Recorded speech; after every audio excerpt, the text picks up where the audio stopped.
मित्रा, तू कोणत्या जातीचा धर्माचा आहेस याच्याशी माझं काहीच देणं घेणं नाही, पण तू ज्या ठिकाणी काम करतोय त्या ठिकाणी तू आज 14 तासांच्या ऐवजी जी 8 तासांची ड्युटी करतोयस ते 14चे 8 तास ज्यांनी केलं ते आहेत डॉक्टर बाबासाहेब आंबेडकर.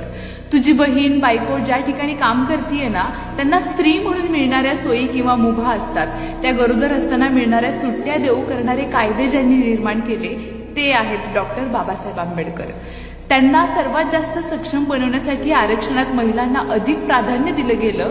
जे प्राधान्य त्यांना मिळालं, ज्यांच्यामुळे मिळालं ते आहेत डॉक्टर बाबासाहेब आंबेडकर. ज्यांच्या आराखड्यातून मजबूत आणि ज्यांच्या कल्पनेतून the reserve bank of India आधारली आहे ते आहेत डॉक्टर बाबासाहेब आंबेडकर. तुला, मला आणि आपल्या प्रत्येकाला जो पीएफ मिळतो ना त्याचे मुख्य कर्ते म्हणजे डॉक्टर बाबासाहेब आंबेडकर. डॉक्टर बाबासाहेब आंबेडकर तुझे माझे नंतर आहेत. ते सर्वात आधी या देशाचे आहेत. संपूर्ण स्वातंत्र्याची मागणी करणारे पहिले देशभक्त ते आहेत. सर्वात महत्वाचं म्हणजे या देशाची सूत्र कोणाच्या हातात द्यायचं हे ठरवण्याचा हक्क मतदान ज्यांनी तुला मिळवून दिला ते आहेत डॉक्टर बाबासाहेब आंबेडकर.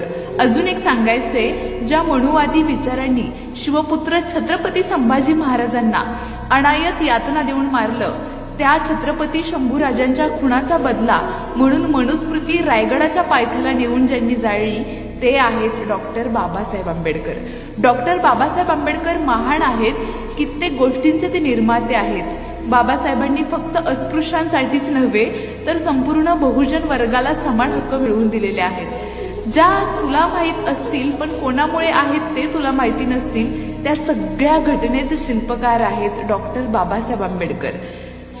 पण जातीयवाद्यांनी आणि बिकाऊ मीडियाने अजूनही डॉक्टर बाबासाहेब आंबेडकर यांना पुरेपूर आपल्यापर्यंत पोहोचू दिलं नाही.